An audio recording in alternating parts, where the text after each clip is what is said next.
Bom dia, boa tarde, boa noite, a depender da hora que você está assistindo este vídeo. Meu nome é Fábio Castro, eu sou economista, sou doutorando em Economia Política Mundial pela Universidade Federal do ABC e eu fui convidado pela coordenação do curso para dar uma aula sobre a Bolívia, né? Nós vamos discutir então características dos movimentos sociais e do processo político boliviano recente. Me foi pedido para abordar 5 pontos, uma breve contextualização sobre a história política recente do país, a origem e as causas locais e transnacionais dos levantes atuais, as características sociais e as demandas dos movimentos, as inovações políticas e a renovação institucional proposta, e a possível relação com o futuro político do Brasil. Para pensar a Bolívia, eu acabei invertendo um pouquinho a ordem desses tópicos para facilitar a compreensão da linha de raciocínio que eu quero colocar para vocês. Então, eu vou começar por essa breve contextualização sobre a história política recente do país. Para a gente pensar a Bolívia hoje, tem que ter em mente que é um ponto de inflexão muito importante no começo do século XXI, ou no final do século XX, a chamada Guerra da Água no ano 2000. Ela é paradigmática e ela que faz essa virada histórica na Bolívia, que vai permitir a chegada ao poder do líder indígena Evo Morales, como primeiro presidente indígena do país. E para entender o contexto que chega até a Guerra da Água e o que acontece depois da Guerra da Água, é preciso fazer uma espécie de retorno histórico para a gente compreender do que se trata a Bolívia enquanto constituição social histórica, Ou seja, um processo marcado pela colonização, assim como nós no Brasil. Mas a Bolívia tem características muito interessantes que precisam ser destacadas para a gente conseguir entender a Bolívia hoje. Então nós vamos fazer um breve salto histórico para a colonização, para depois a gente entender a Bolívia hoje. A Bolívia, a maior parte do seu território, onde estão as maiores concentrações urbanas, maiores concentrações populacionais, ela faz parte de um território que antes da colonização estava organizado, em modelos civilizatórios bastante desenvolvidos, que é o caso do Império Inca. Essa civilização tinha grandes concentrações populacionais antes da chegada dos espanhóis. Principalmente populações aimaras e quechuas, Isso eu falando na região específica de onde hoje é a Bolívia, um pedaço da Bolívia, a região do altiplano andino, nas altas montanhas. Essas duas comunidades tradicionais ocupavam essa região e estavam organizadas na égide do Império Inca. Então nós não podemos entender a Bolívia sem dar esse salto pré-colombiano, E a questão do índio é central nesse caso, porque como vocês vão poder ler, quem tiver interesse, no 7 ensaios sobre a realidade peruana de Mariátegui, ele vai colocar a questão do índio como central, E a Bolívia fazia parte do Alto Peru no período colonial, no vice-reinado do Alto Peru. Por isso é uma relação muito próxima entre Peru e Bolívia em relação de cultura, etnia, civilizações, etc.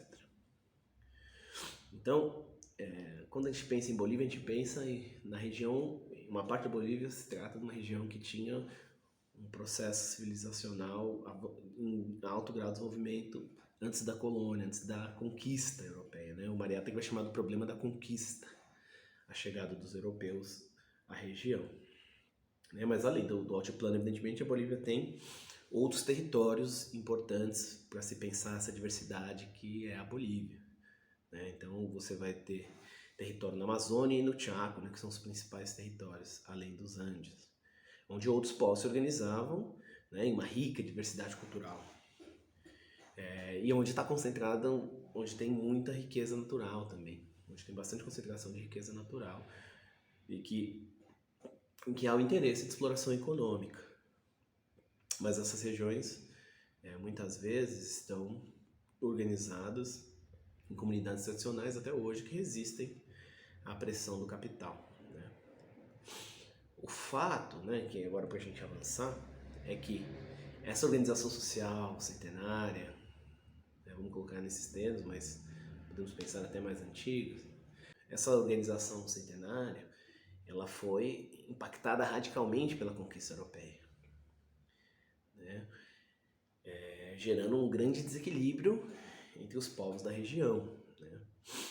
Quando vem a conquista, né, essas comunidades tradicionais andinas estavam super organizadas, elas de certa forma conseguem resistir ao processo de genocídio indígena, realizado pela colonização.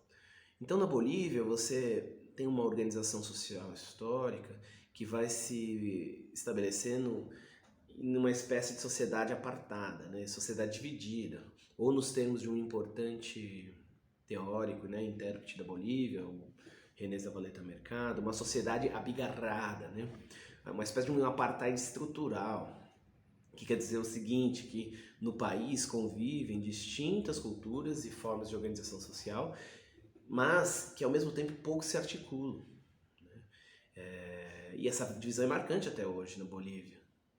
E é essa característica, essa divisão entre os descendentes europeus e os indígenas que é determinante para a gente entender o que se trata esse processo paradigmático que foi a Guerra da Água. Desde a independência, passando pela Revolução Nacionalista de 52,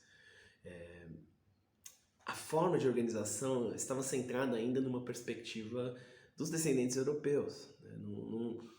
Não havia a ideia de construir uma nação a partir da perspectiva dos povos originários, né?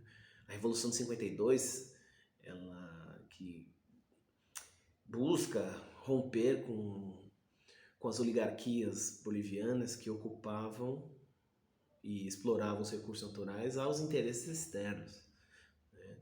Então há um processo de nacionalização das riquezas naturais, há um processo de reforma agrária em 52, mas ainda assim destinada à construção de uma nação sob a égide dos povos ocupantes, né? Os povos europeus, os espanhóis. Os descendentes dos espanhóis misturados em alguma medida com algumas comunidades indígenas, né? O que na Bolívia costuma-se dizer que se trata da hegemonia de dos criollos, né? Dos povos descendentes europeus que ocuparam a Bolívia. Evidentemente misturados com alguns núcleos indígenas, mas se apartou dos grupos originários em si, né? Os grupos originários permaneceram separados da organização do poder na Bolívia. E essa diferença, né, essa ruptura, só vai ser emancipada como particularidade histórica do país, né?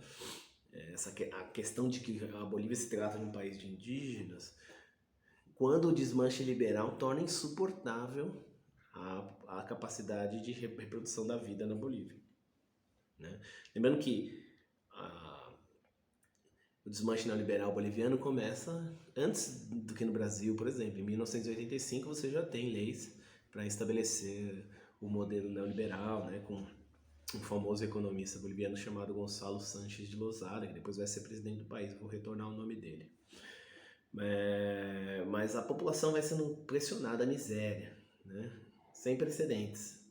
Ao ponto que chega em 2005, né, depois de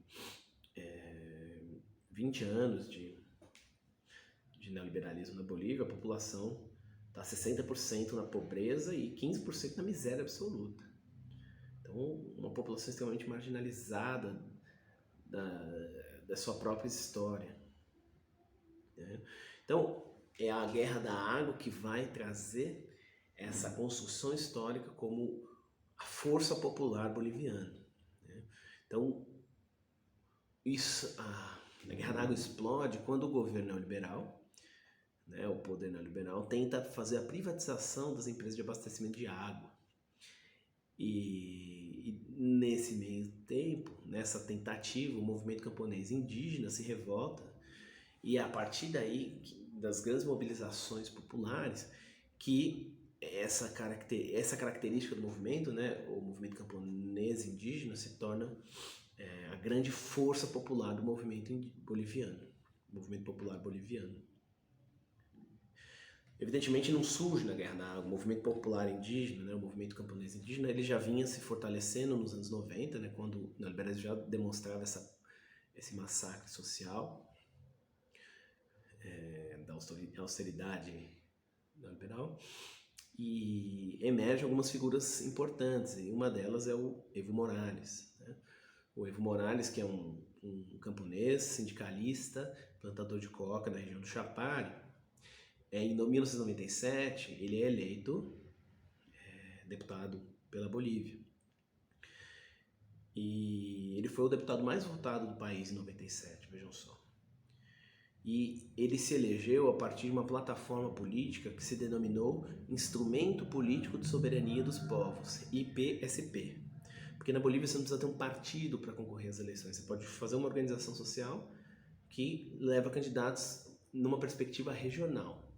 Então ele conseguiu se eleger nessa plataforma, e essa plataforma que vai dar origem ao movimento ao socialismo, que é o partido que até hoje governa o país, né? Depois de um processo de golpe que eu vou apresentar para vocês, mas está no poder hoje, na presidência, é o movimento ao socialismo, o MAS. Mas o MAS nasce dessa perspectiva de ser um instrumento político de soberania dos povos. E essa característica é determinante para entender o processo boliviano. Então, é na emergência do movimento camponês indígena, na revolta contra o neoliberalismo, que emerge essa força popular através desse instrumento político de soberania dos povos que vai se tornar o movimento ao socialismo, e esse movimento ao socialismo se torna o partido mais importante em âmbito nacional da Bolívia. A Guerra da Água vem desse cenário, né? A revolta contra o neoliberalismo. E a Guerra da Água eleva o Evo Morales como uma força nacional, finalmente, né? E em 2002, nas eleições, a Guerra da Água foi em 2000, em 2002, nas eleições, Evo Morales já fica em segundo lugar nas eleições presidenciais, né? E há indícios de que ele ganharia a eleição não fosse um elevado número de fraudes que levaram à vitória o implantador do neoliberalismo na Bolívia, Gonçalo Sánchez de Lozada. Mas a partir disso o MAS se torna imbatível. A vitória parecia impossível antes da eleição. Quando vem a eleição, ela se torna tão forte que assusta, evidentemente, a oligarquia nacional boliviana. Mas o MAS se torna um partido nacional muito forte e se torna, de certa forma, imbatível politicamente no país. Imbatível é um exagero, evidentemente, da minha parte, mas, de certa forma, isso é determinante. Então, o presidente eleito, o Sánchez de Lozada, ele entra já num cenário de desestabilização. E ele não consegue governar, né? Porque essa força nacional que o movimento camponês indígena se estabelece no país, ela começa a pressionar por novas demandas e vai para o centro dessas demandas a nacionalização dos recursos naturais. Então, quando o presidente Gonçalo Sánchez de Lozada tenta fazer uma exportação de gás, né, que o gás é o principal produto produzido na Bolívia para exportação. A economia boliviana depende da exportação do gás. Quando o presidente Gonçalo Sánchez de Lozada, através de empresas privadas, tenta exportar o gás através do Chile, lembre-se, o Chile historicamente tem um problema, uma certa rivalidade com a Bolívia, porque no final do século XIX, a chamada Guerra do Pacífico, que evidentemente serviu aos interesses de empresas transnacionais inglesas e americanas, ou seja, empresas imperialistas, monopólios imperialistas, a Bolívia acabou perdendo o território de Antofagasta, que era a saída soberana ao mar da Bolívia. Então, por conta dessa Guerra do Pacífico, a Bolívia não tem acesso ao mar. Isso é uma questão geopolítica extremamente importante e até hoje é uma briga que movimenta a população boliviana. Então, quando o presidente Sánchez de Lozada tenta exportar pelo Chile gás, a população se revolta, levando há movimentos muito violentos, né, e uma repressão forte por parte do Estado que leva à morte de dezenas de pessoas, o chamado Outubro Negro, em 2003, o Gonçalo Santos Losada não resiste no poder e renuncia. Né? O Gonçalo Santos Losada renuncia e assume seu vice, Carlos Mesa, que é o mesmo candidato que disputou com Evo Morales em 2019, 2020 a eleição. Né? Mas ele dura pouco no poder porque ele foi pressionado a realizar um referendo sobre a nacionalização dos recursos naturais, né? A demanda popular que se coloca a partir desse momento, né? Que aí alguns intérpretes vão chamar a Guerra do Gás. A Guerra do Gás leva à renúncia de Santos Losada e Carlos Mesa assume, né, pressionado para realizar esse plebiscito, né, sobre a nacionalização dos recursos naturais, que evidentemente foi aprovado na deliberação popular, mas o Carlos Mesa foi incapaz de implementar a decisão popular, né, e pressionado entre a vitória da nacionalização e a pressão oligárquica por não nacionalizar, ele acaba renunciando também. Né? E assim assume o presidente do Superior Tribunal de Justiça, e Eduardo Weltzer, com a ideia de montar um governo transitório para chamar novas eleições em 2005. E a partir daí o MAS vai se configurando como uma grande força. Né? E em 2005, na eleição, o Evo Morales ganha pela primeira vez na história da Bolívia com maioria absoluta dos votos, e é eleito o primeiro presidente indígena da história do país, né? Com a perspectiva de criar um movimento de transformação radical na Bolívia, né? Que eles vão denominar, né, e vai ficar popularmente conhecido no país como processo de mudança, né? Processo de câmbio. E aí, para continuar, para explicar o que é esse processo de câmbio, eu já pulo para o item 4, né? Então, ao invés de falar do 2 e do 3, eu vou para o 4, né? Depois eu volto no 2 e no 3.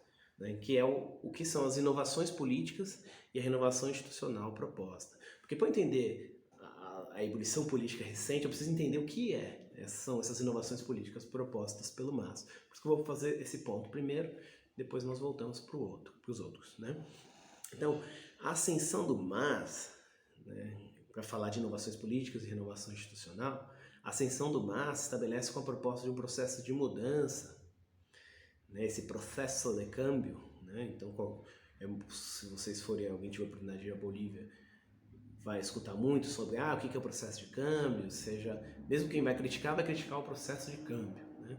Ou seja, está se mudando de algo para algo, né? Evidentemente, a ideia na Bolívia é um processo de transição a o que eles vão chamar de vivir bien, né? Ou viver bem em português, que eles vão buscar nas comunidades originárias. Vou explicar isso para facilitar a compreensão do que é o golpe de Estado que vai acontecer em 2019, essa ebulição política que movimenta o cenário latino-americano no ano de 2019 e 2020. Então, esse processo de mudança tem um tripé fundamental, que é baseado em um regime democrático autônomo, Estado plurinacional e industrialização dos recursos naturais. Então, é possível escutar muito essas três características desse processo de câmbio na Bolívia. Né? O primeiro mandato do MAS, né, 2006 a 2010, ele foi destinado a instalar as condições básicas para avançar esse projeto. Né? Sendo que o mais importante desses foi a promulgação da nova Constituição, né, que aconteceu em um processo de constituinte que dura até 2009, de 2006 a 2009, né, que transforma a Bolívia de uma república, né, da República da Bolívia, em um Estado plurinacional, o Estado plurinacional da Bolívia, que tem o objetivo central de transformar a Bolívia em um país de diversa cultura, né, destinada a ser construída em harmonia com a natureza, né, portanto, traz essa inspiração na filosofia das comunidades indígenas, né? A Pachamama, né? A Madre Tierra, a Mãe Natureza, vai ser central nas discussões, né? Então, o Evo Morales assume um protagonismo internacional na ideia da preservação da natureza, mas a preservação numa perspectiva muito particular que eu vou explicar para vocês, né? E, ou seja, toda essa transformação para destinar a sociedade boliviana a viver bem. Então, o que é esse viver bem, né? Mas antes de avançar nisso, a democracia autônoma que eu falei para vocês, ela vai se estabelecer, e ela que é o que vai dar as condições políticas para a existência desse modelo, desse processo de mudança, ela se interconecta no que eles vão chamar da democracia intercultural, né? Que busca, a função fundamental é incluir na política, né, no poder, as frações da população que foram historicamente excluídas. Neste caso, né, indígenas, na primeira década do século XXI, a Bolívia tinha, pelo censo, considerado mais de 60% da população se autodenominava indígenas, e também inclusão de mulheres no poder, né? E aí tem um salto impactante, porque a partir de 2010 se instala uma lei em que há necessidade da paridade de gênero no parlamento boliviano, né? Ou seja, se estabelece o princípio da equivalência e da alternância, o que leva a Bolívia hoje a ser o primeiro país do mundo, né, em questão de participação feminina no poder. A questão dos indígenas, por sua vez, né, essa democracia intercultural vai buscar incluir essas comunidades no poder, né? O primeiro passo para isso é o reconhecimento das 36 nações indígenas do país como parte desse Estado plurinacional, né? Reconhecendo suas línguas, né, sua cultura, inclusive para o âmbito da alfabetização, né? Desde 2017, um pouco mais recente, há programas públicos de alfabetização de crianças nas línguas regionais, né? Nas línguas oficiais regionais, onde as crianças estão sendo alfabetizadas. Então, é um processo, essa democracia intercultural é determinante no processo boliviano. Então, é muito comum escutar entre os debates essa categoria, né, de democracia intercultural. Essa democracia intercultural, ela tem o objetivo de caminhar para a ideia do vivir bem, né, o viver bem, né? Esse é o horizonte desse processo de mudança. Nós queremos mudar do que para quê? Nós queremos sair do neoliberalismo, né? Então, o primeiro passo esse projeto é pós-neoliberal. Nós rompemos com o neoliberalismo, mas o nosso objetivo é sair desse modelo do capitalismo neoliberal e, dentro do capitalismo, caminhar para uma sociedade pós-capitalista, mas rompendo imediatamente com a ideia neoliberal. Então, o vivir bem, né, significa que, para a Bolívia, esse processo de mudança está direcionado a superar o capitalismo. Portanto, tem um caráter anticapitalista, né? Apesar de estar desenhado dentro do capitalismo, evidentemente. O importante é ter claro que esse processo se coloca como um processo de transição. Isso quer dizer que não é um processo de pressão de implementação de um novo modelo sobre outro. É um processo de transformação permanente, uma transição para transformar a Bolívia numa sociedade que vive bem. Ao mesmo tempo que se busca transformar o capitalismo, né, vai se buscar nas comunidades originárias do país características que vão dar condições de construir essa nova sociedade, né, que vão possibilitar essa transição superar o capitalismo. Evidentemente, utilizando as bases materiais do capitalismo. Evidentemente, claro, um processo dialético, mas não é mais dialético do que o fato de a Bolívia ser um país extremamente rico em recursos naturais e um país economicamente extremamente pobre. Essa contradição é a mais importante. Portanto, a ideia de viver bem, né, o vivir bien, como é discutido no país, se coloca como um processo de construção de equilíbrios, né, de forma coletiva. Não é direcionado a copiar algo pronto, né, nada enlatado. Se pretende autônomo, soberano e sustentável, por a sua relação com a natureza, como eu vou deixar claro para vocês. Para isso, vamos buscar o que o Evo Morales fala sobre viver bem. Para ele, viver bem trata-se de um sistema para superar o capitalismo. No caso, durante a transição, né, no processo de mudança, o viver bem é a doutrina e a prática que se baseia na filosofia dos povos indígenas e que desnuda as causas estruturais da crise do planeta, né? A lógica do lucro sobre todas as coisas, que configura o sistema capitalista mundial, está destruindo o planeta, devorando os seres humanos e a natureza. Veja, não está destruindo a natureza, está destruindo os seres humanos e a natureza. Isso é uma característica importante para se pensar como se coloca dentro dos movimentos sociais contemporâneos, né? Ou seja, construir uma sociedade para viver bem é uma necessidade, porque e como se baseia em princípios éticos e morais que se posicionam na antítese ao capitalismo, né, ela se coloca como a contraposição entre viver bem, que é o objetivo boliviano, e o viver melhor, né, que espelha o ideal civilizatório do capital, né, viver melhor que os outros, é uma questão de competição permanente. Viver bem rompe com essa perspectiva de construção civilizatória, né? E para o Evo Morales, a consolidação desse viver bem se dá numa espécie de socialismo comunitário. Esse é o termo que eles vão usar. A questão do comunitário, ele vai ser determinante para pensar o projeto boliviano. Vou voltar a isso mais adiante. Mas o Evo Morales vai colocar que a ideia do viver bem só pode ser construída à medida que se aproxima de uma lógica de vida em harmonia com a natureza e de complementariedade entre os povos. Ou seja, harmonia com a natureza e complementariedade entre os povos. Para ele, é preciso abandonar o capitalismo em sua perspectiva mais perversa, que ele chama de cultura da morte. E o que é essa cultura da morte, né? É algo que está baseado no consumismo, no desperdício, na competição sem fim, na avareza, na guerra e na destruição. Ou seja, estamos diante do desafio prático da luta para o Evo Morales, cujo objetivo é plantar as sementes da transformação, colocar em xeque o desenvolvimento pautado no domínio absoluto dos seres humanos sobre a natureza e emancipar uma cultura da vida baseada no respeito e no equilíbrio. Então, isso é o viver bem na perspectiva do MAS em si, né? Isso nas palavras do próprio Evo Morales, num texto bem interessante que está num livro que se chama Vivir Bien, Perspectiva Não Capitalista, né? É um livro que busca tentar responder a partir de uma série de artigos essa pergunta, né? Quem tiver interesse, eu vou deixar o link depois, porque é um livro que está aberto, acho que é da Claxon.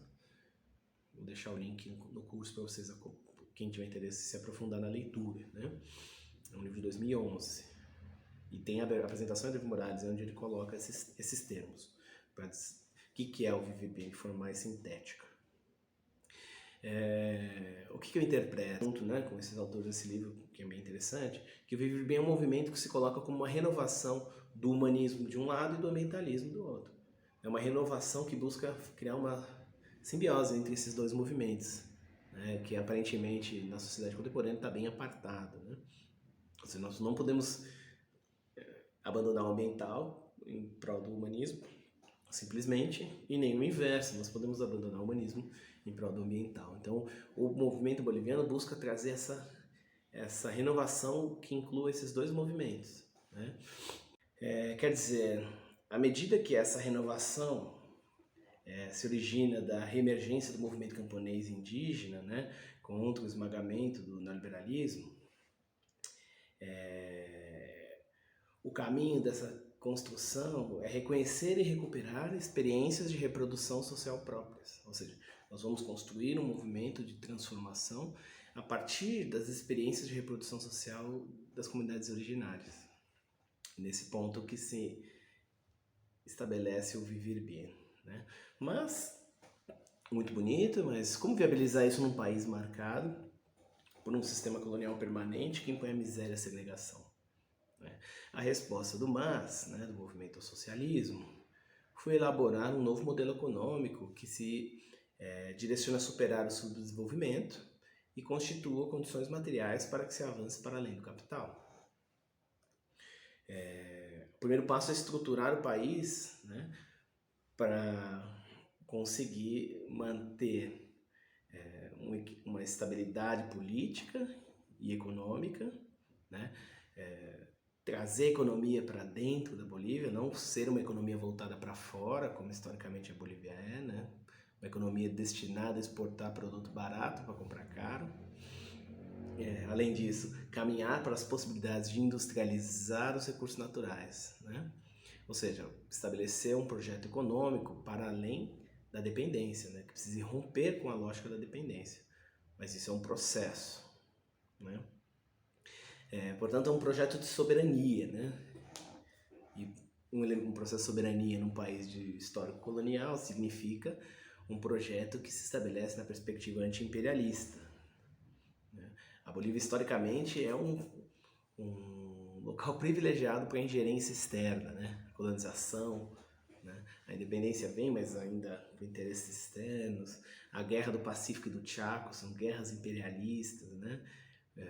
Os monopólios estrangeiros que estimulam essas guerras, que detonam a economia e a organização social desses países, né? Guerra do Pacífico contra o Chile, Guerra do Chaco contra o Paraguai, né? Os golpes militares destinados a implantar a hegemonia americana nos exércitos, nas forças armadas.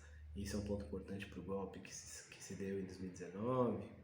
Né? O desmanche neoliberal destinado a que os países sejam escriturados a servir ao capital internacional.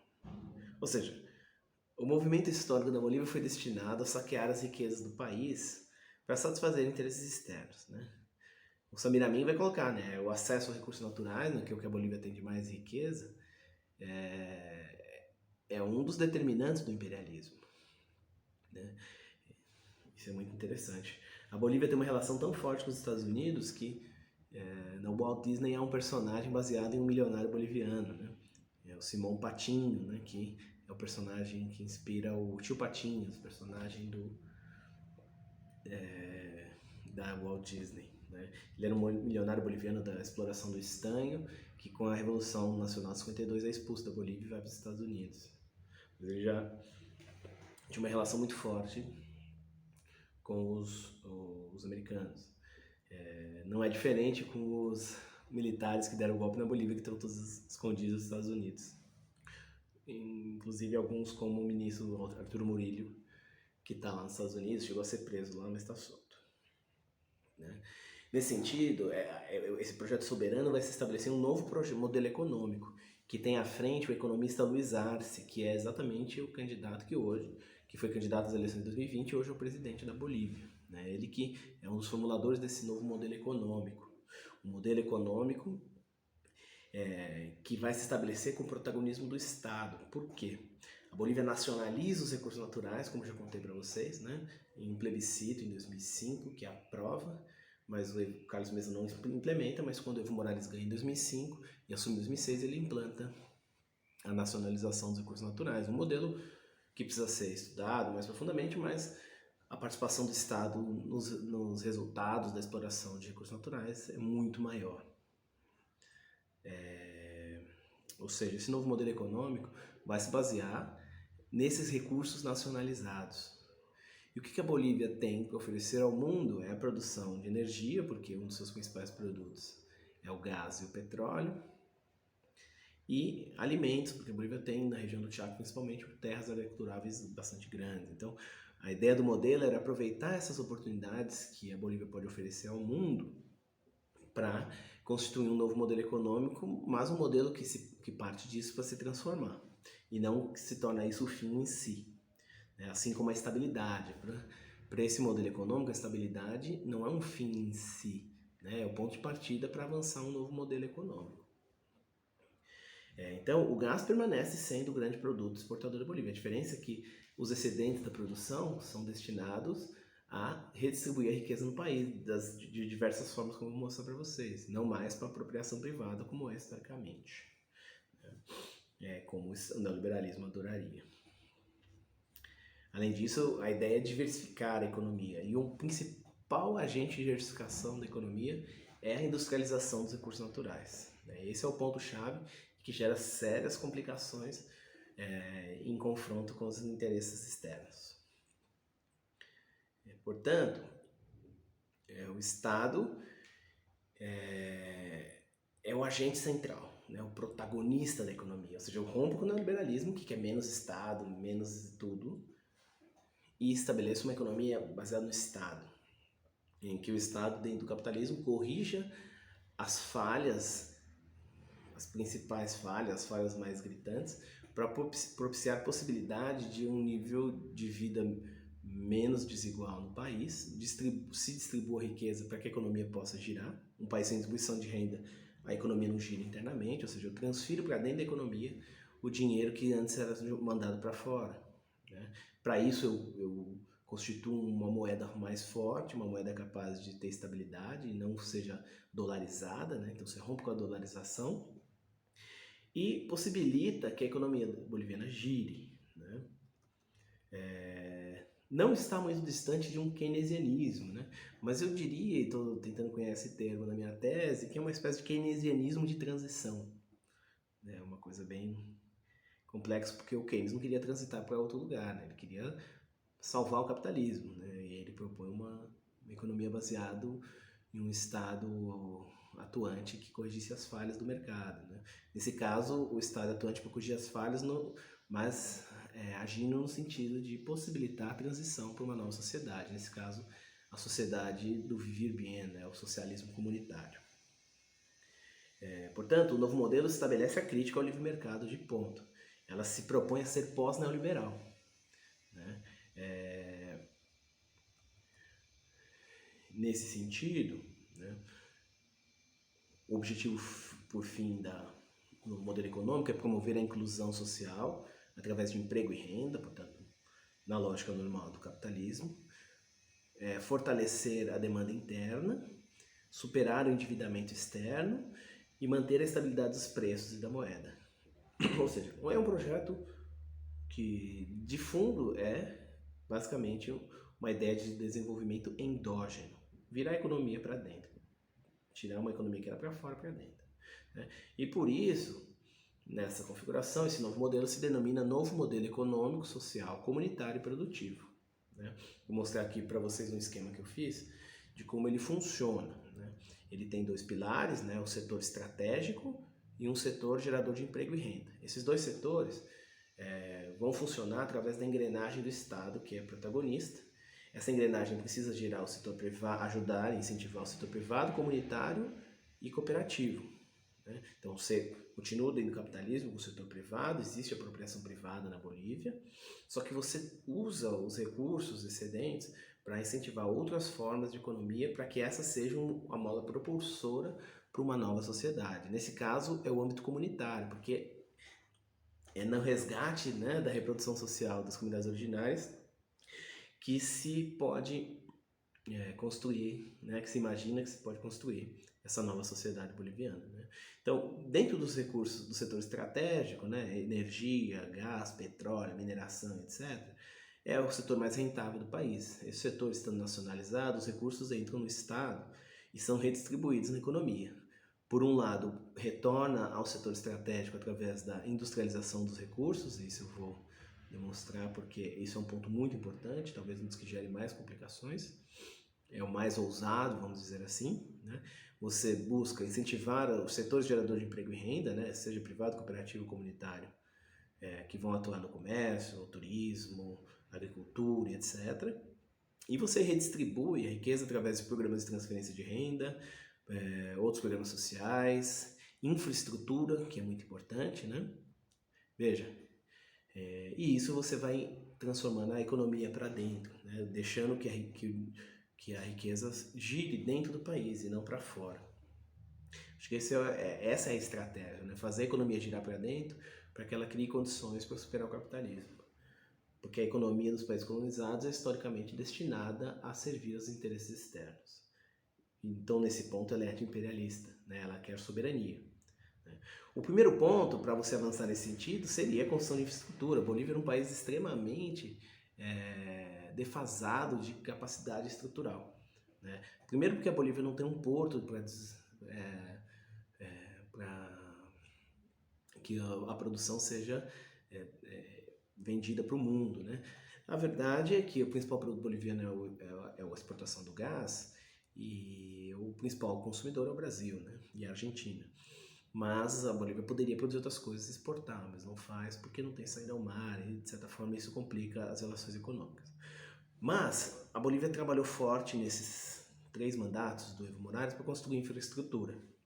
Esse foi o salto um salto muito interessante na,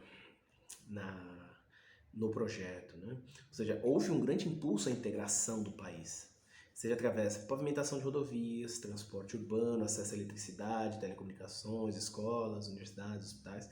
E a questão de saúde ainda é bem defasada. Estava se brigando por construir um sistema único de saúde, a la SUS, mas ainda estava em discussão quando veio a pandemia, né? Quando veio o golpe e posteriormente a pandemia. Ou seja, a questão de saúde na Bolívia é bem defasada e o acesso é bem complicado para a população, né? Mas há alguma coisa, é muito interessante isso, porque um autor argentino chamado Cláudio Katz, ele vai dizer que a priorização dessas construções de caminhos, pontes, empreendimentos, como o satélite do Pacatá, que é um satélite próprio boliviano, construído em parceria com a China, e o teleférico La Paz El Alto, que integra os dois principais aglomerados populacionais do país, eles recuperam a autoestima de uma sociedade afetada por ausência de realizações. Esse teleférico é muito interessante, porque ele é uma obra muito impactante, que resolve o problema de locomoção dentro das principais cidades do país. Muito interessante. Então, o salto estrutural do país é muito grande. E a perspectiva de grande transformação para que o país avance para uma nova sociedade seria a industrialização dos recursos naturais, né? E há projetos já em andamento, como a fábrica de ureia, que industrializa o gás natural em Bulu-Bulu, a usina siderúrgica de Mutum, na fronteira com o Brasil, que está quase pronta, a planta de cimento em Caracol, que já está funcionando, né? Uma fábrica de cimento, uma das mais modernas da América Latina. Mas tem um projeto muito interessante que é o do lítio. A Bolívia tem as maiores reservas de lítio do mundo, né? O Salar de Uyuni, por baixo do sal, há uma grande quantidade de lítio, né? E o lítio é a matéria-prima da produção de baterias.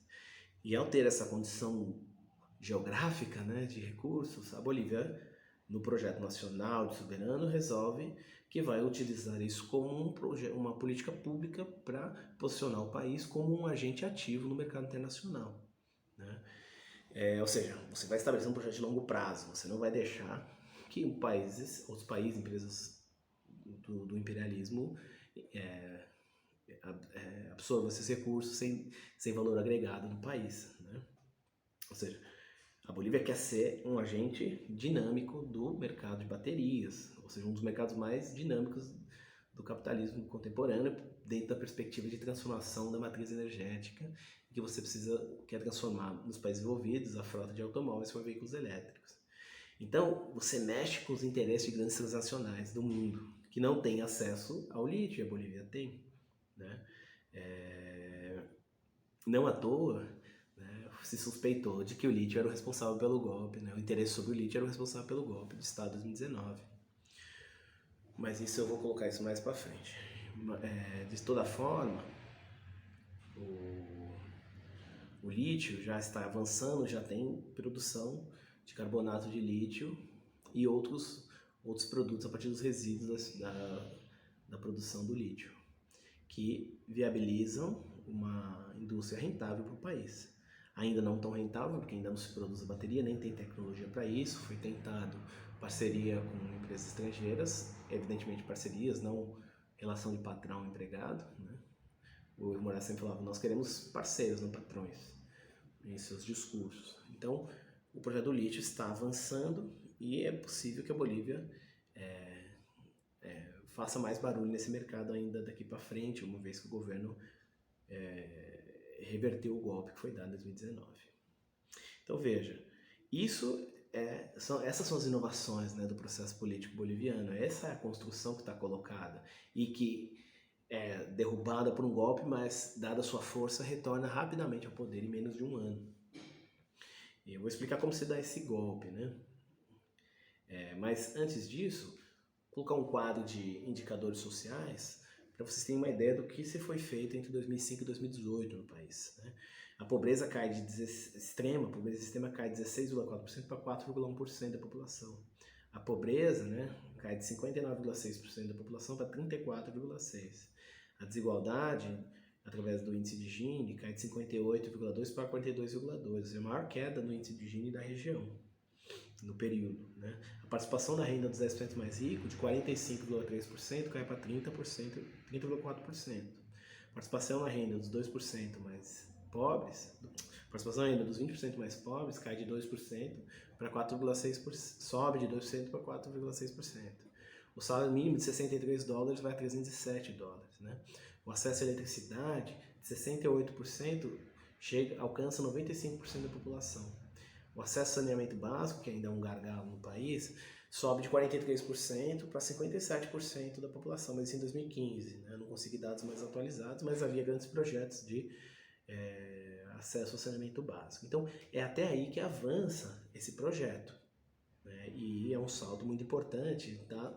Tanto que um autor argentino, né, Pablo Stefanoni, vai dizer que há sérias contradições no processo boliviano, etc., mas tudo que foi feito até agora é o melhor do que já teve na história, melhor do que qualquer outra coisa que já teve na história da Bolívia. Então, essa é a importância desse processo de câmbio, esse processo de mudança. Agora eu volto ao ponto 2, né, as origens e causas locais transnacionais dos levantes atuais, porque quando tratar dos movimentos atuais da Bolívia é tratar de um golpe de Estado, né, que se estabeleceu a partir da contestação das eleições de 2019 por parte da classe média, né, articulada evidentemente com interesses externos. O Evo Morales ganha a eleição de 2019, primeiro turno, né, e dali por diante ele poderia começar um quarto mandato. Mas, né, desde 2016, já havia um forte impulso antimazista, mais ou menos à medida como é o antipetismo no Brasil, porque o Evo Morales não poderia concorrer a esse quarto mandato, né? Ele optou por viabilizar sua candidatura, mesmo não podendo, né? Como foi isso, né? A estratégia do Morales foi realizar um referendo nacional para legitimar a sua possibilidade de quarto mandato. Afinal, em 2014, ele vence por um terceiro mandato, né, as eleições, com mais de 60% dos votos. Mas não deu certo. A direita soube capitalizar através da mídia ligada aos interesses externos e age politicamente de forma muito intensa para a desmoralização de Evo Morales, né? Por um lado, chamando ele de ditador, porque ele queria se perpetuar no poder, e por outro lado, acusando ele de pedofilia, de ter um caso com uma menor de idade, que tem um filho, etc. Né? No que ficou conhecido como o caso Zapata, né? E o referendo, ele aconteceu em 21 de fevereiro de 2016, né? E por esse processo de desmoralização, foi muito apertada a decisão e o Evo Morales acaba perdendo. Portanto, o não venceu. O Evo não poderia se candidatar novamente para um quarto mandato. Mas o MAS decidiu insistir na candidatura de Morales. Né? Observando, né, era complicada essa decisão, mas talvez eles estavam observando o que estava acontecendo no Brasil e Argentina, né, com a perda de força da esquerda, e que talvez não fosse a hora de lançar um candidato novo, né? A renovação, na época, eu fui à Bolívia em 2019, pouco tempo antes das eleições, o que parava no ar é que a renovação ficaria para 2025. Né? Existia até a perspectiva de que a própria presidente do Senado da época, a Adriana Salvatierra, ela seria um forte nome para substituir o binômio Evo Morales e Álvaro Garcia Linera. Mas a estratégia era a campanha do não a estratégia era combater o fato de que a campanha do não foi baseada em uma campanha fraudulenta, porque ela girou ao redor dessa ideia do caso Zapata, né, em que essa mulher foi à TV e apresentou uma certidão de nascimento de um filho que ela teria com Evo Morales. Mas essa certidão era falsa, só que isso só descobriu depois do referendo. E nesse discurso, Evo Morales vai ao Supremo para tentar conseguir o direito à candidatura e faz isso alegando que se candidatar é um direito humano. É um direito humano se candidatar e não poderia ter seus direitos humanos restringidos. Evidentemente, um argumento bastante complicado e que leva o país a um processo de polarização, como aconteceu em outros países da região. E o país entra em ebulição, de certa forma, já desde que o Evo Morales consegue, em 2017, afirmar o seu direito à candidatura para a eleição de 2019. Já em 2017 começa um movimento chamado 21F, né? Ou seja, 21F é a data do referendo, 21 de fevereiro. E as insígnias eram Bolívia disse não, né? Bolívia dijo no, e Evo ditador. Esses eram os gritos desse movimento, né, que inclusive queima o Tribunal Eleitoral de Santa Cruz, né, em 2017, gera bastante repercussão internacional. Então, quando o país chega às eleições, né, 2019, o país já está polarizado, né, entre os que são nazistas, né, defensores da possibilidade do Morales ganhar novamente a eleição, e os que vão, através das insígnias de Morales ditador e Bolívia disse não, se colocar contra o governo, né? Mas, de certa forma, o MAS acreditou que poderia vencer a eleição e poderia continuar no poder. Mas isso vai ficando cada vez mais evidente que não era possível, né? Afinal, na América Latina, veja só, quando acontecem as eleições de 2019, em outubro, a Bolívia estava cercada por vários países que se articulavam no grupo chamado Grupo de Lima e que, evidentemente, eram pautadas por uma ideologia de extrema-direita. Bolsonaro, Macri, Pinheira e etc. Nenhum país ao redor da Bolívia tinha perspectiva mais progressista ou de esquerda. Então, quando vem as eleições, o Evo Morales ganha em primeiro turno com 47,8% contra 36,51% do segundo colocado, Carlos Mesa. Essa pequena margem, veja que na Bolívia no primeiro turno, se o primeiro colocado tem mais de 10% que o segundo, ele ganha em primeiro turno, se ele tiver mais de 40% dos votos. Essa pouca margem essa pouca diferença, né, de votos abriu margem para especulações e possibilidade de golpe, e a classe média vai para as ruas pedir anulação da eleição. A própria Organização dos Estados Americanos, servindo nos Estados Unidos, evidente, apresenta um relatório inconclusivo, mas que apontava indícios de fraude, né? Ou seja, você cria as condições para um golpe. E aí os militares, em meio àquela comoção da classe média, recomenda a renúncia de Evo Morales. Mas o que vai ficando claro com o passar do tempo é que esses militares já estavam articulando para isso anteriormente, né? Nas entrelinhas, na verdade, os militantes do MAS estavam sendo perseguidos por milicianos, alguns foram lixados publicamente, o caso da prefeita de Vinco, né?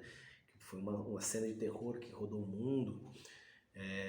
Casas de militantes foram queimadas. Ocorreu até um acidente suspeito em que um helicóptero que o Evo Morales estava perdeu o controle, caiu não, né? O piloto conseguiu fazer um pouso, evitar a tragédia, mas deu uma pane no helicóptero em que o Evo Morales estava, bastante suspeito. Então, foi um processo bastante violento, né? Hoje nós sabemos que teve um forte impulso do Macri e do Bolsonaro, né? Eu chamei num artigo que eu escrevi com o professor Igor Fuser, antes dessas informações saírem, que ali se tratava do cerco Bolsomacri.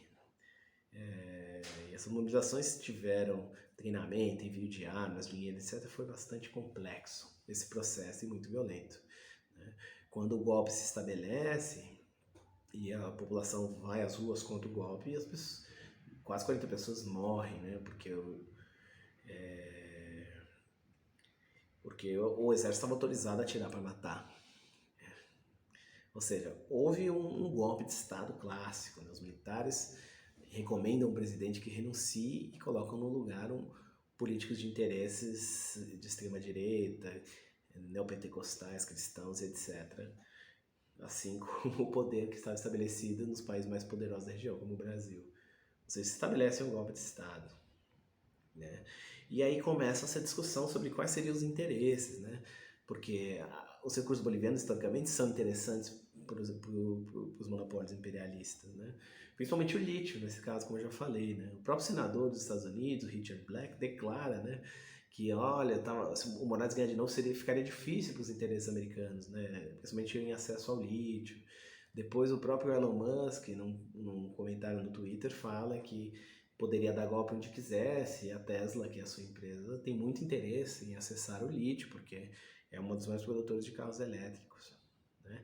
Então, quando o Morales renuncia, né, ele é obrigado a se esconder nas montanhas, porque havia uma perseguição de milícias armadas no país, né? Ele se esconde nas montanhas do Chapare, a sua região de origem, e ele só sobrevive porque foi resgatado pelo presidente mexicano, Andrés Manuel López Obrador, que enviou um avião para levar o Evo Morales e Álvaro Garcia Linera.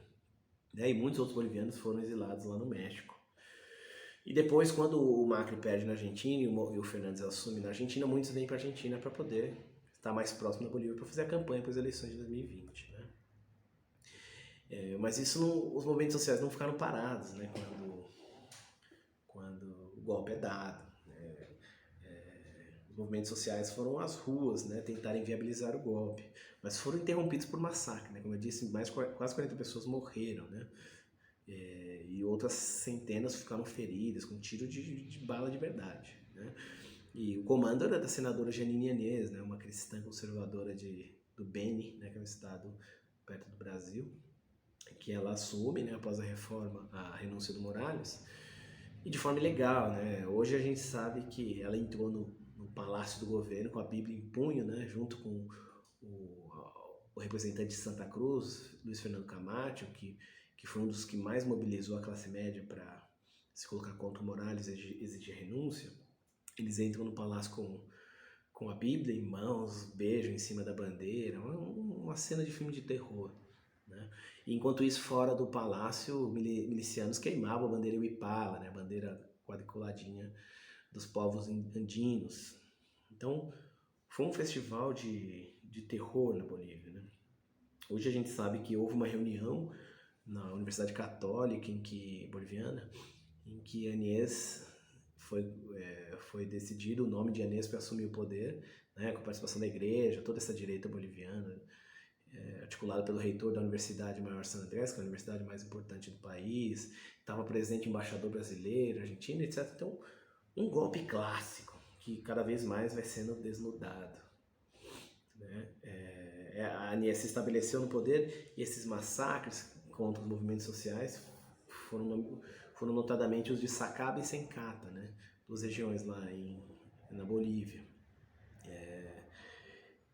Mas ela assume, de certa forma, com o discurso de que chamaria novas eleições. Mas a pandemia vem e isso foi uma oportunidade para o governo golpista se perpetuar no poder, né? Então, a partir da pandemia, a perspectiva era postergar o mais tempo possível as eleições. Era tempo de sugar o caixa do Estado, evidentemente, como qualquer processo golpista, e desmoralizar o máximo possível, né? Mas esse governo foi um verdadeiro desastre, né? Um dos grandes escândalos foi a compra de respiradores para combater para apoiar os doentes com Covid, em que o ministro está preso, né? O ministro da Saúde da época está preso até hoje, com notas falsas, lavagem de dinheiro, etc.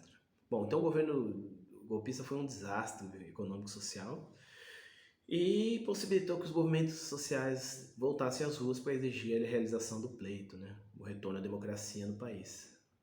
Quando ela estava articulando já uma quarta ou quinta postergação das eleições, o movimento social foi nas ruas, fecharam estradas, bloquearam e inviabilizaram a postergação, e os movimentos sociais conseguiram, através da luta, marcar as eleições para 20 de outubro de 2020. Né? Enquanto isso, o MAS estava articulando um novo nome, e o nome que chegou à conclusão que seria o ideal para concorrer às eleições seria o de Luiz Arce, né, o economista do novo modelo econômico boliviano. Mas como Luiz Arce é um homem urbano, boliviano, ele não é um representante indígena, precisava de uma chapa com força indígena, e aí entra o vice Davi Choquehuanca, que era o ministro de Relações Exteriores do período Morales, e ele é o representante indígena que forma essa chapa com o Luiz Arce. E desde a Argentina, Morales trabalhava fortemente para fortalecer a candidatura e ao mesmo tempo denunciar o golpe de Estado. Então o binômio foi se fortalecendo. E eu apresento 5 fatores por que esse binômio foi tão forte, né? Primeiro, porque o golpe foi um desastre, né? Foi um desastre social e econômico para a Bolívia, né? Ao mesmo tempo, aquele antimazismo estava muito marcado pelo personagem Evo Morales, né? Desde essa desmoralização que se tentou fazer com ele em 2016. Precisava colocar um candidato que tivesse algum tipo de distanciamento dessa rejeição do Morales. E o Arce, né, se distanciava, mas ao mesmo tempo ele era um personagem importante das conquistas do processo de câmbio, né? E o vice, um outro fator é esse vice com vínculo com as comunidades originárias, né? E também porque o Luiz Arce tem uma capitalidade na classe média, porque é um economista, né? Afinal, a economia é ciência da burguesia, né? Foi professor até em Harvard, etc. Então, esse conjunto de fatores, né, levou o MAS de volta de forma esmagadora ao poder na eleição de 2020. A direita foi massacrada, foi esmagada nas eleições, né? O Arce vence com 55% dos votos contra 28% do Carlos Mesa no primeiro turno. O Camacho, né, o golpista dos golpistas, teve 14% dos votos, né? Ou seja, os bolivianos reconquistaram a democracia na base dos movimentos sociais, né? O governo dos movimentos sociais volta ao poder através da luta nas ruas e da democracia com as eleições, né? Mas, evidentemente, a direita não está morta no país, né? O Camacho foi eleito governador de Santa Cruz, que é o estado mais rico da Bolívia, e permanece tensionando a democracia no país. Então esse é o cenário, né, recente de ebulição política. E para aprofundar e caminhar para os dois últimos pontos, né, e concluir a aula, é importante destacar as características sociais da Bolívia e as demandas dos movimentos, né? Como já ficou claro na aula, né, as características sociais bolivianas são marcadamente determinadas pela questão indígena, né? E por uma segregação social, um racismo muito forte no país, com relação a essa ruptura, né, desse país, dessa sociedade abigarrada, né? E os movimentos sociais estão sempre pautados nessa particularidade indígena, de certa forma, né? Seja no movimento camponês, que é esse mais recente, que leva o Evo Morales ao poder, afinal ele era um sindicalista dos plantadores de coca, mas também tem uma frente muito forte dos mineiros, que é a organização dos trabalhadores historicamente mais forte na Bolívia, né? A Central Obreira Boliviana, a COB, basicamente marcada pela questão indígena, mineradores, mineiros. Então você pode ver as lideranças sempre com aquele chapéuzinho de minerador, etc. Então os movimentos têm essas duas caras muito importantes, né? A mineração e o camponês, né? Mas vai destacar também a questão das mulheres bolivianas. Como eu já disse, elas conquistaram, né, o direito à paridade de gênero no parlamento, né? A Bolívia tem o primeiro lugar em participação feminina no Congresso, em congresso no mundo, né? Mas é importante destacar o movimento das mulheres indígenas, né, chamado Bartolina Cisa, que elas foram muito importantes no movimento de enfrentamento ao golpe, né? Há vídeos que vocês podem encontrar na internet das mulheres marchando contra os milicianos armados, elas marchando com os filhos nas costas, muito forte essas cenas, né? As mulheres bolivianas têm uma força enorme no poder, né? As mulheres indígenas estão presentes no poder e é bem visível isso, né? E além disso, ainda elas conquistaram o direito de ter uma diretoria dentro do Ministério da Presidência, né? Um status quase de um vice-ministério, destinado à despatriarcalização da sociedade boliviana. Veja que interessante. A Bolívia, o movimento das mulheres conquista o direito de tensionar dentro do Estado essa estrutura machista da sociedade através de uma diretoria de despatriarcalização. Isso é algo quase... Eu desconheço isso em outros lugares do mundo. Mas, evidentemente, a sociedade boliviana é bastante machista, né? Então, é um combate necessário e que vem se transformando desde o início do processo de câmbio. E veja, a organização dos movimentos sociais para com a política, né, é bastante interessante, porque o MAS é um partido que não se determina como um partido em si, ele se determina como um instrumento político de soberania dos povos.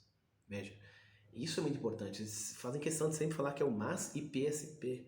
Não ficam falando só o MAS quando você está discutindo com as pessoas dos movimentos sociais na Bolívia, né?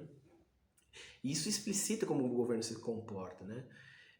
Há vários pesquisadores vão colocar que o MAS, né, o movimento socialismo, promove um governo dos movimentos sociais, né?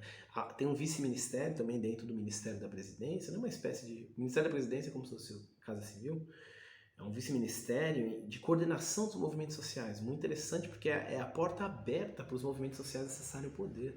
Tive a oportunidade de ficar 2 dias dentro do vice-ministério, acompanhando como os movimentos entram no Palácio da Presidência e levam suas demandas e têm portas abertas no poder. É algo quase que inimaginável aqui para a gente que está acostumado com o Brasil, né? E, inclusive na vice-presidência também tem movimentos de fortalecimento cidadão, a diretoria dentro da vice-presidência de fortalecimento cidadão.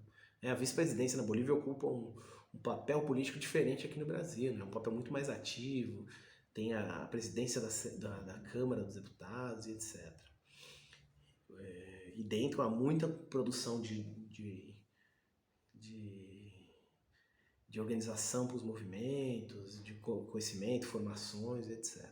Uma revista que chama La Migranha, quem tiver interesse, que é desse vice-ministério, para produzir conhecimento para esse processo de transformação, esse processo de mudança. Portanto, há uma grande força dos movimentos sociais dentro do governo. E as suas demandas se pautam no reconhecimento indígena, na distribuição de renda, nas melhores condições de vida para a população. Ou seja, há um importante alinhamento entre o governo e os movimentos sociais na perspectiva do Vivir Bien. Mas também há, evidentemente, certas contradições. Veja, o novo modelo econômico se pauta em construir estrutura para o país, industrializar recursos. E esses projetos grandes, eles tendem a impactar certas comunidades. Explorar petróleo, explorar gás, tem impacto sobre comunidades originárias das terras baixas, boliviana da Amazônia, do Chaco, etc. Há um caso clássico, que é o caso do Chipnes, que é um território de preservação ambiental e em que vivem certas comunidades originárias, em que o Estado queria construir uma estrada que corta o território e uma parte da população não aceitava. E isso gerou certos conflitos que deram uma balançada nessa legitimidade do MAS enquanto um governo indígena, etc. Porque houve cenas de repressão bastante complicadas nesse evento do Chipres, em 2011 e 2012, que obrigou o governo a tomar certas medidas e, evidentemente, o projeto não avançou, essa estrada não foi construída. De certa forma, os movimentos indígenas estão organizados. Há uma organização chamada CONAMAC, que congrega essas comunidades originárias das Terras Baixas, as 34 nações das Terras Baixas. Mas a organização social na Bolívia é muito intensa. Tanto que na eleição de 2020, eu tive a oportunidade de estar dentro da sede do MAS, o que eles chamam de casa de campanha, durante a apuração dos votos. Então eu estava ali, estava acompanhando, o Arce estava lá, e outros jornalistas internacionais, eu estava como pesquisador. E a presença indígena é muito forte, O presidente dessa associação dos indígenas, a CONAMAC, estava lá, com aquele chapeuzinho triangular muito característico, dessas comunidades. Então a presença é muito forte das comunidades indígenas. Por outro lado,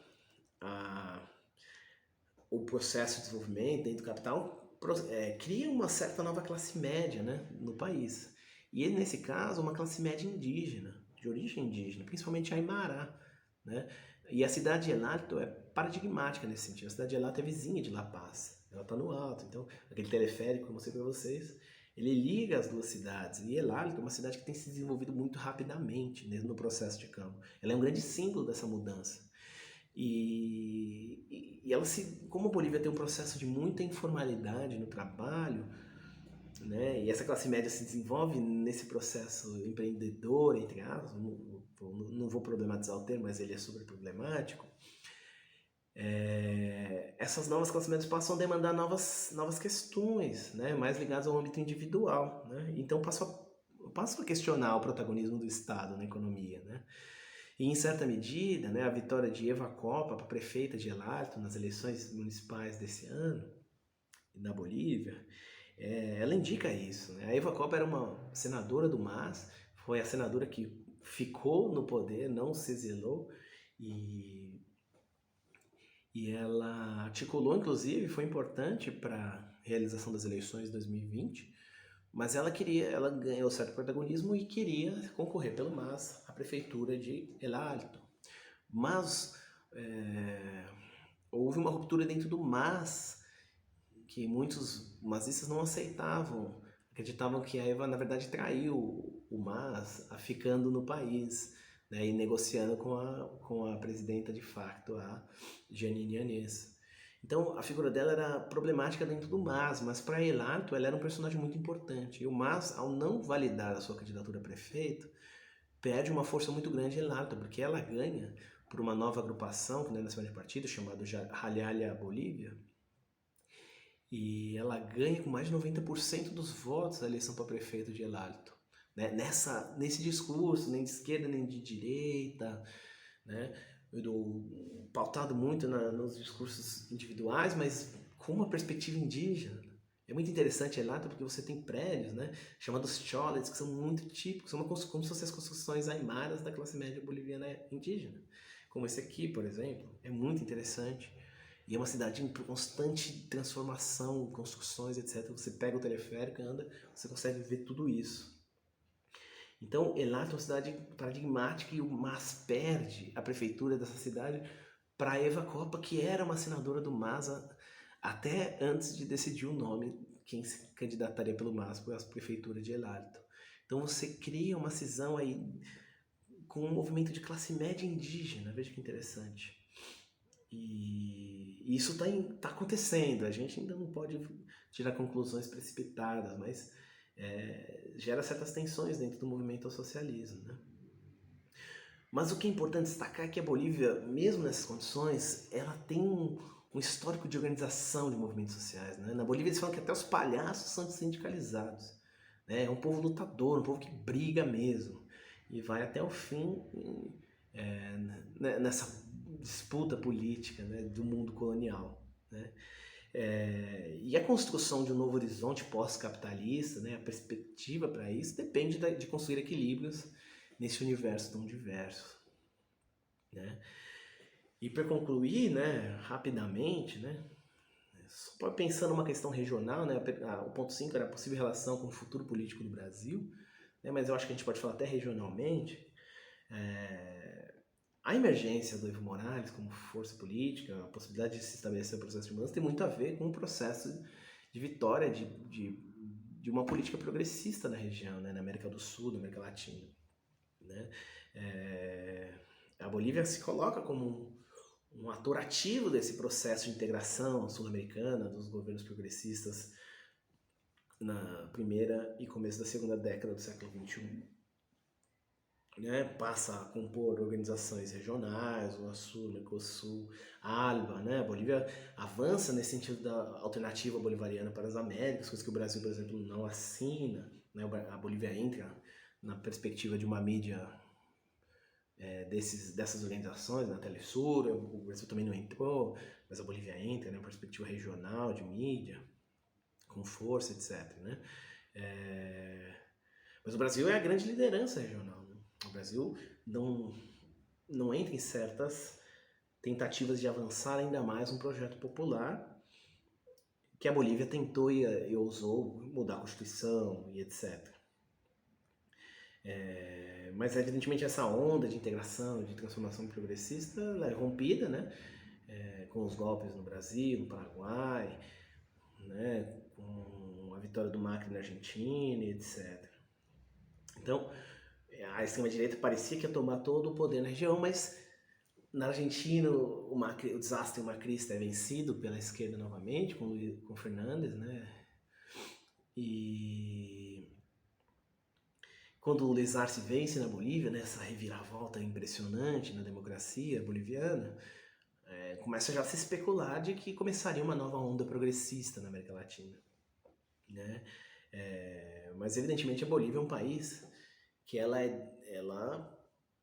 economicamente depende da relação com os países vizinhos, como Argentina, Brasil, Peru, Chile, porque é um país que não tem saída para o mar, né? Então, a política econômica na Bolívia depende da relação internacional do país. Então, quando vence na Argentina, você já tem uma possibilidade. Veja, na eleição de 2020, você não tinha o Macri e o Bolsonaro para cercar a Bolívia. Você tinha o Bolsonaro, mas na Argentina você tinha um governo aliado, né, da esquerda boliviana, do MAS, com o Roberto Fernandes. No Chile, você já tinha um movimento de constituinte, por exemplo, das revoltas, aquela repressão que mobiliza e cria uma condição de ruptura no Chile, né? Então, o cenário internacional está distinto, né? Então isso viabilizou que a Bolívia pudesse realizar as eleições e um golpe 2.0 não foi possível, apesar de que havia uma tensão muito grande quanto a isso.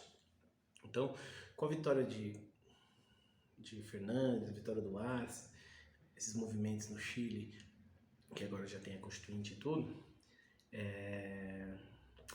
a vitória de Pedro Castilho no Peru abre um novo espectro de integração na América do Sul, né, nessa perspectiva. Né? Você desmobiliza o grupo de Lima, esse grupo de ultradireita, dominado pelo Bolsonaro, com a participação do Canadá ali, extremamente esquisita, para intervir nos países da região. E possibilita, inclusive, o que está sendo negociado aí entre que o Morales tem encabeçado isso, né, de uma integração plurinacional entre a Bolívia e o Peru, uma perspectiva bem interessante. Né? No caso brasileiro, né, que tem um governo de extrema-direita, Bolsonaro, né, que tem a intenção de desmanchar, destruir, né, um governo de destruição, os governos de esquerda são vistos como párias, né? Não existe possibilidade de integração com o Bolsonaro, um governo progressista, né? Essa integração se dá entre esses países, mas eles formam um bloco bem interessante e a possibilidade do Chile ingressar nessa integração no próximo período pode ser bastante interessante. E essa aliança, né, Argentina, Bolívia, Peru, o Chile fora da aliança, meio que fora do Grupo de Lima também, não fora, mas apontando para fora, né, pressiona o Bolsonaro, né,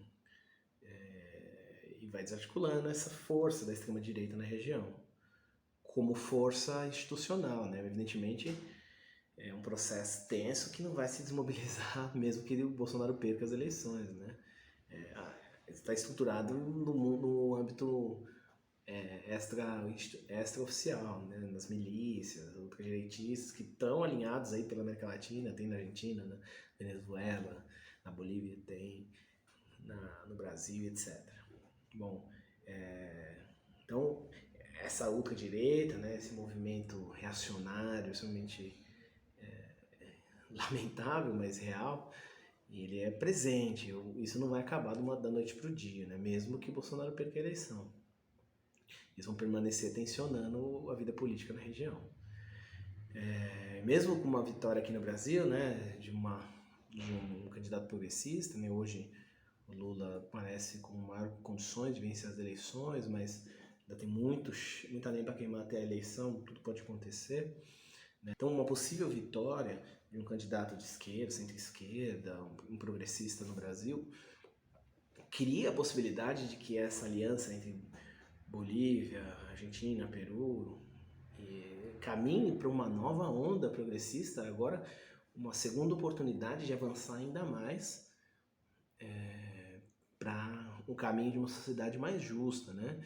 Evidentemente tendo que tensionar ainda com a extrema-direita que não morre facilmente, mas é uma nova oportunidade que se coloca.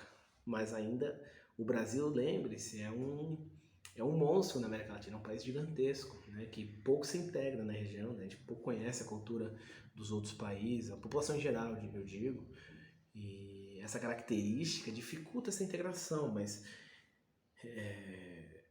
houveram avanços muito interessantes nessa onda progressista do início do século, e uma segunda oportunidade se poderia aprender com os erros e avançar para uma perspectiva ainda melhor. Então, é assim que eu encerro essa aula. Agradeço a oportunidade. Fico à disposição por e-mail para outras dúvidas e comentários. E vou deixar os textos em que me baseei para essa aula com a coordenação do curso. Muito obrigado. Até logo.